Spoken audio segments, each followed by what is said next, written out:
many of us don't pray? And I'm sure you have a beautiful reason. How many of us don't pray? Amazing numbers. Amazing numbers of people who don't pray. And look, by no means, it's not my job to judge anyone. But I look at Muslims, I tell them, Akhi, do you pray? Nah, man, look, I know I'm supposed to be praying, but I'm busy, man. Really? My sister and my brother, you're so busy, you don't have 20 minutes in your day to pray your 5 prayers. Do you know how bad and severe it is to miss one salah? Does anyone here know? How bad it is. You know, today you and I think that, look, alhamdulillah, he's a beautiful guy, he just doesn't pray. You know, religiously, he's the filthiest of people. But today we don't think through the logic of deen.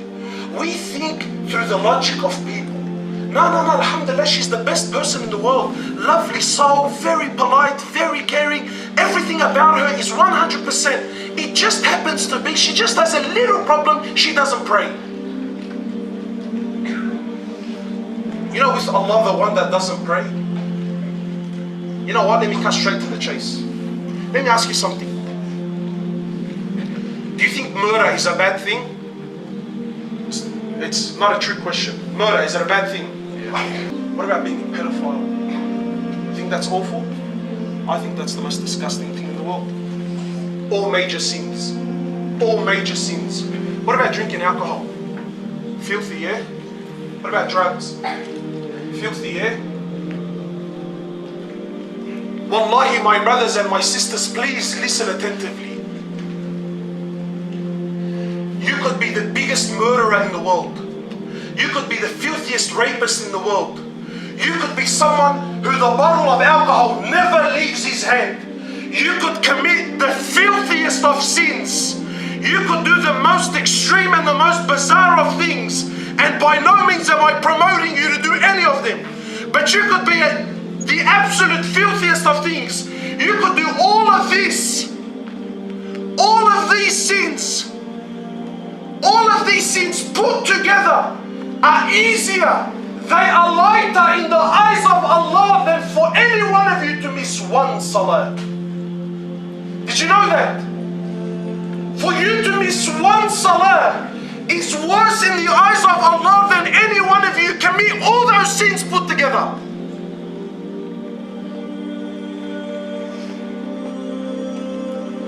Some brothers are looking at me, man, what the crack are you on about, bro? Because our understanding's been lost. Your understanding's been lost. This is the haqq of Allah. Brothers are telling me, yeah, look, I'm a great guy, I just don't pray. Brother, what are you talking about? Do you know what it means to not pray? Do you know what that means? I see young guys getting married. Sisters, how could you possibly accept a man that doesn't pray?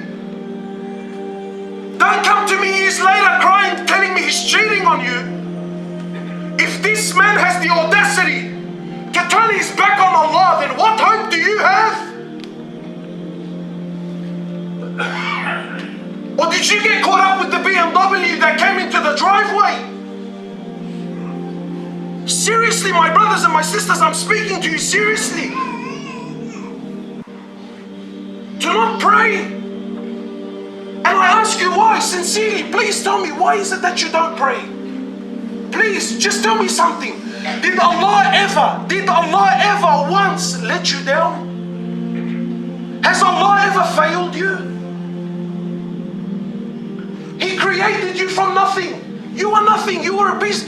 There was a time you weren't even a piece of sperm. Then from a piece of sperm, He allowed you to enter the womb of your mother.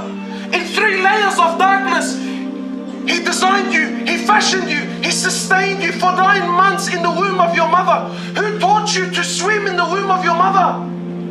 Where was your money then? Where was your business then? Where was your car then? Where was your girlfriend, my young brother? Where was your girlfriend then? My young sister, the guy that swept your heart on Facebook, where was he then when you were swimming in the womb of your mother? Who was feeding you then? For 9 months, He never failed you once, never. Then after 9 months, Allah allowed the impossible to be possible. He allowed something like this to come out of a womb that's like this. Your mother almost seen death and you came into this world and Allah allowed it to be. With what help? With what aid? My brother, my sister, what is it that's distracting you from Allah? Where was this distraction? Where was it back then?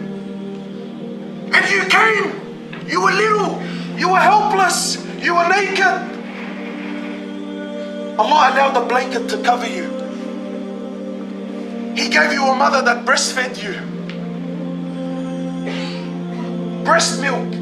With all their technology and all their money and all their science and all their know-how, they still all together, they still cannot produce a formula that is even half as good as the milk that Allah put in the breast of your mother. In summer, He made it cool. In winter, He made it warm. Where were you then? You had hands but you couldn't grab. You had legs but you couldn't walk. And He was there for you every day. He was there for you every night.